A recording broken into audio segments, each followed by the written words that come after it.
చేయడం కోసం ఒక ఫేస్బుక్ అకౌంట్ ఉంది నాకు.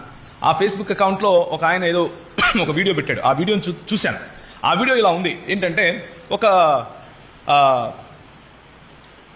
దుకాణం ఉంది, అంటే ఒక అంగడి. ఆ అంగడి బయట రోజు ఒక పిచ్చివాడు వచ్చి పడుకుంటూ ఉంటాడు. రోజు ఒక పిచ్చివాడు వచ్చి బాగా జడలు పెరిగిపోయిన వాడు పిచ్చివాడు వచ్చి పడుకుంటూ ఉంటే, ఒకవేళ మీరు చూస్తుంటే బోర్ కొడుతుంది మీకు, డోంట్ వరీ, చూడండి, వాళ్ళ కోసం చెప్తున్నాను. ఓకే, వచ్చి పడుకుంటూ ఉంటాడు. ఈ యజమానికి కోపం వస్తూ ఉంటుంది. ఎందుకు వీడు వచ్చి నా దగ్గర నా అంగడి బయట, నా షాప్ బయట పడుకుంటున్నాడు అని చెప్పి 1-2 సార్లు తోలేస్తాడు, తరిమేస్తాడు. మరుసటి రోజు వచ్చి ఒక కట్ట తీసుకొని కొడతాడు, వెళ్ళిపో అని కొడితే కూడా ఆ పిచ్చివాడు మాత్రం రోజు వచ్చి అక్కడే పడుకుంటూ ఉంటాడు.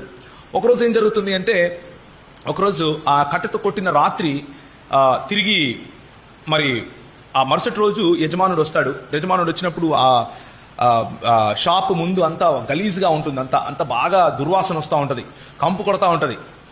అప్పుడు ఈయనకు కోపం వచ్చి వాడే చేస్తుంటాడు, వాడు వస్తే పట్టుకుని తన్నుతాను అని చెప్పి రెడీగా ఉండి చూస్తూ ఉంటాడు. కానీ ఆ పిచ్చివాడు రాడు. ఆ రోజు ఏమైపోయిందబ్బా అనుకుంటూ ఉంటాడు.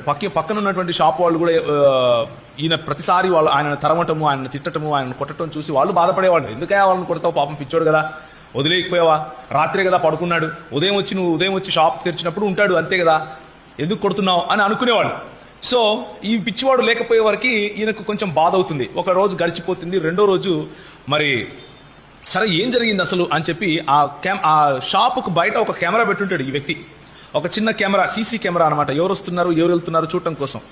అందులో ఏం జరిగిందో చూద్దాము అని చెప్పి ఆ కెమెరా రికార్డ్ చేసినటువంటి రికార్డింగ్ను ఓపెన్ చేసి చూస్తాడు. ఆ రికార్డింగ్లో ఏముంటుంది అంటే, ఈ పిచ్చివాడు రోజు రాత్రి అక్కడ పడుకున్నప్పుడు ఒక ఆకతాయి మూక అక్కడికి వచ్చేవాళ్ళు. ఆకతాయి మూక అక్కడికి వస్తే ఒకానొక రోజు ఆయనకేదో కొంచెం తినడానికి పెట్టాడు అన్న విశ్వాసంతో ఎప్పుడు అక్కడే ఉండు రాత్రి ఎవరు అక్కడికి రాకుండా, రాత్రి దొంగతనం జరగకుండా చూసుకునేవాడు. పాపం ఎవరు వచ్చినా తోలేసేవాడు. కానీ ఒకరోజు, అంటే ఈయన ఏ రోజైతే కొట్టాడో ఆ రోజు సాయంత్రం మాత్రం ఏం జరుగుతుంది అంటే, ఒక ఆకతాయి మూక తాగుతూ అక్కడికి వచ్చి మరి వాళ్ళు ఆ షట్టర్ దగ్గర మొత్తం యూరిన్ పోస్తారు. యూరిన్ పోసినప్పుడు ఈయనకు కోపం వచ్చి పిచ్చివాడికి వాళ్ళని తరిమేస్తాడు. వాళ్ళని తరిమేసేటప్పుడు ఆ ఆకతాయి మూకలో ఒకడు ఏం చేస్తాడంటే కత్తి తీసుకుని పొడిచేసి ఆ పిచ్చివాడిని చంపేసినప్పుడు మరి ఆ పిచ్చివాడు చనిపోతే అక్కడ నుంచి ఎవరో తీసుకుని వెళ్ళిపోతారు. అక్కడి వరకు నాకు వీడియో గుర్తుంది, ఆ తర్వాత ఏమవుతుందో నాకు తెలియదు.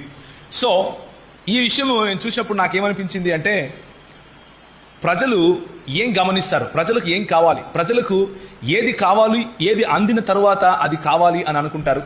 ప్రజలు దేనికోసమైతే పాకులాడతారో అది దగ్గర ఉన్నంత వరకు వారికి తెలియదు. దగ్గరికి నుంచి వెళ్ళిపోయిన తర్వాత దాని విలువ తెలుస్తుంది అన్న విషయం గుర్తొచ్చింది నాకు. మన రక్షణ జీవితం కూడా అలాంటిది. అప్పుడప్పుడు మనం కలిగి ఉన్న రక్షణను, మనకు ప్రభువు ఇచ్చినటువంటి ఆశీర్వాదాలను విడిచిపెట్టి ఆ ఆశీర్వాదాలు